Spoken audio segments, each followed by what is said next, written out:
What is going on, guys? Welcome to the channel. Today I just want to go over my opinion on the Odyssey PC680 versus the Odyssey PC925.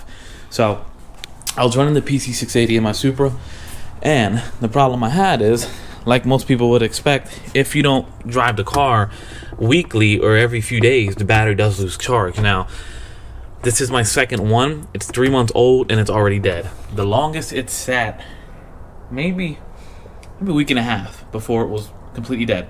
So I didn't charge it right away, so this could be my fault, but basically after that the battery was pretty much shot. But what I noticed while running this battery, obviously when the car is running it's all good, but every time I would go to start the car it would crank really slow. It didn't have enough cranking amps to really turn the motor over the way I wanted it to. So the car would start, but basically the car didn't build enough oil pressure under cranking. So we kept triggering the oil pressure safety, because as soon as the car would fire up, the oil pressure would start to build, but it wouldn't be enough to where the ECU was happy. So it will kill the motor. Now we have to crank it again, and then it would finally start up and stay running. So anyway, now we're going to test out the 925. As you can see, it's almost double the size. This is a box for the 680. I went over that in an older video, but with the 925, we're not going to have a box like this. It's probably just going to get a strap that's going to go across and hold it here. It does sit pretty snug in there. The seat does still opens and shuts fine, or it folds down and comes back up fine. So it's pretty cool that this battery is like almost a perfect fit for that part of the car. But as far as specs from one battery to the other, it's almost double. Everything on this 925 is almost double of what this has. So as far as cold cranking amps, on the 680 it's 170 cold cranking amps, and on the 925 it's 330. Hot cranking on this is 520, and on this battery it's 900 or more. Reserve capacity for this is about 24 minutes, and for this it's 52. So we got more than double the reserve capacity on that. So to add a reserve capacity is definitely nice, because it gives you a lot more time to make calibration changes or make any setting changes with the ignition switch on when the car is not running. Because if your car is not running and your ignition switch is on, you're pulling power from the battery, you're slowly killing it. So obviously less reserve time means that battery is going to die sooner. We're going to see how the car cranks with this new battery, but before I do that, I want to adjust my shift light. Right now I don't have any setting on the shift light. Well, I just turned this generator down to 3. So we'll turn the key and you'll see that this is our frequency generator. And if I turn this knob right here, try to do this with one hand. So if I turn it right there, it'll display on the tach. And that's where the shift light is set right now, at 2800, 2900. And then the further up you go, it's solid red.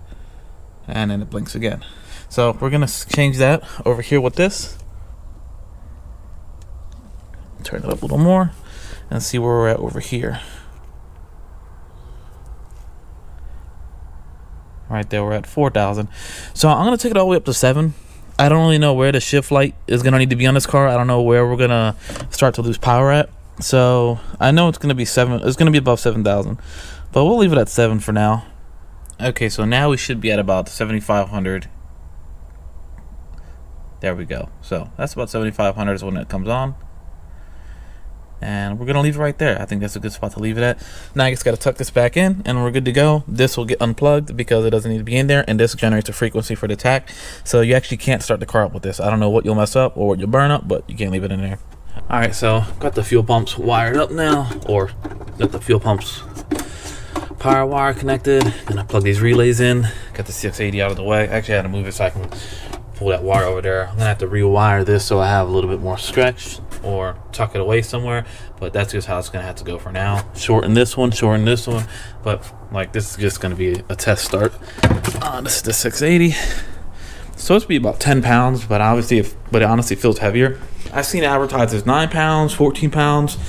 I really don't know how much it weighs, but I know it's somewhere around there. This one's about 20 to 24, so it's a little bit, about double the weight, maybe a little bit less, so it's not a bad trade-off. I lost a little bit of weight with the seats anyway, so whatever.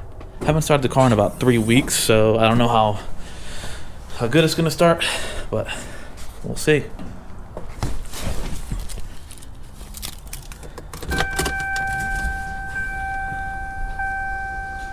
Showing 11.5 volts, so let's see how it turns over.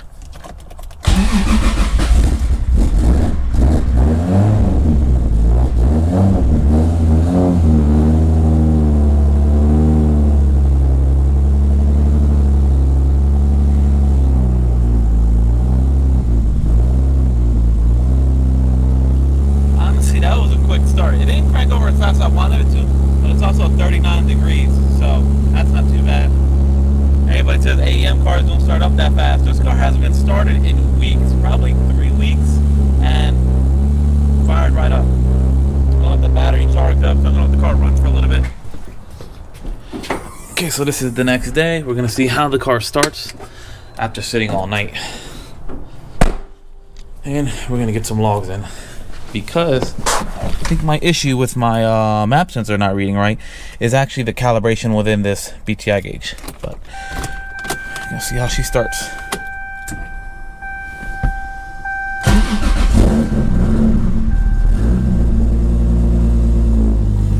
Quick again. Quick again.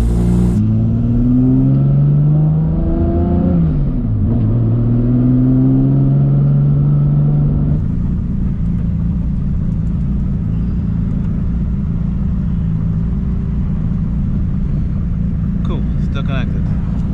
It's ready.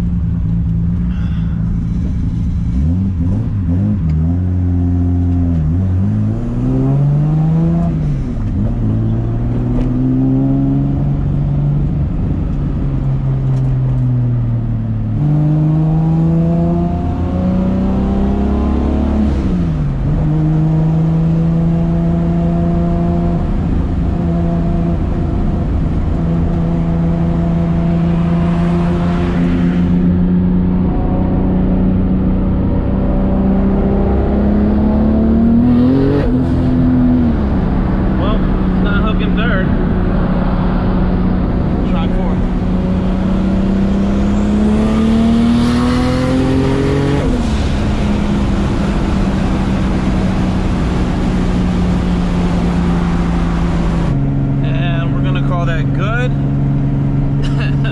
It doesn't even hook third right now, so I'm gonna call it good. It's a little too cold out.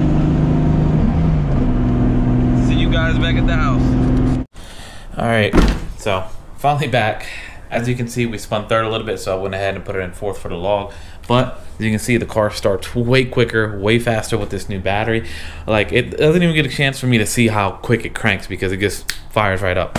So happy about that. Now I just got to get a strap made for it, and we are good to go. But yeah, overall, I mean, I did like this battery for the size. The other one is maybe 7 to 10 pounds heavier, so it's not a lot heavier, but it is heavier. And I was really trying to save as much weight as I can, because, you know, she is a little thick compared to FDs and some of the lighter Corvettes and such. But 10 pounds ain't gonna make a difference. I saved some weight with the seats anyway, so it ain't that big of a deal. Now we'll get that log sent over, because with what we think is going on, I don't know if I already said it, the BTI gauge needs to be calibrated pretty much to interpret what the ECU says. So I seen that it was off, and I just started doing my basic checks. And then, like I said, what I did was I converted this to display the boost instead of the AFR. Since it is a failsafe gauge, it does have the capability to display either or, AFR or boost. But like I said, I got that log, so I can go ahead and send it over to him. We know that the car is making 20 pounds, and I'm pretty sure the ECU is showing something different than what the BTI gauge was showing. So like I said, we just have to double check that. That way we can go ahead and calibrate the BTI gauge. Should be fairly simple. So that's good. That keeps me from having to buy another map sensor. And, you know, the motor is good. Everything's good. Everything's getting read properly. It's just information that the BTI is getting from the ECU. It's not interpreting it properly. So, like I said, quick little calibration should have us taken care of, and we should be good to go from there. But that's going to take care of this video. So please like, comment, subscribe. Hope this video helps you if you're deciding between a 680 and something else. I really strongly suggest going with something slightly bigger, especially in a street car. I mean, a drag car, track car, something that's only going to be at the track and you can carry cables around, that's a completely different story. You want it to be as light as possible, I understand that. But for a street car, go with something a little bit bigger, just a little bit bigger. The 925 seems to be, you know, doing good for me, and I am going to keep it on the tender.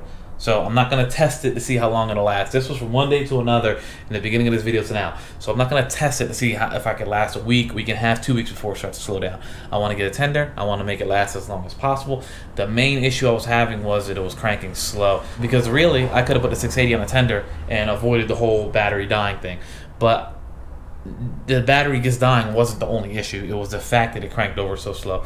So, like I said, definitely think about going with something bigger than a 680 if you're thinking about the PC680.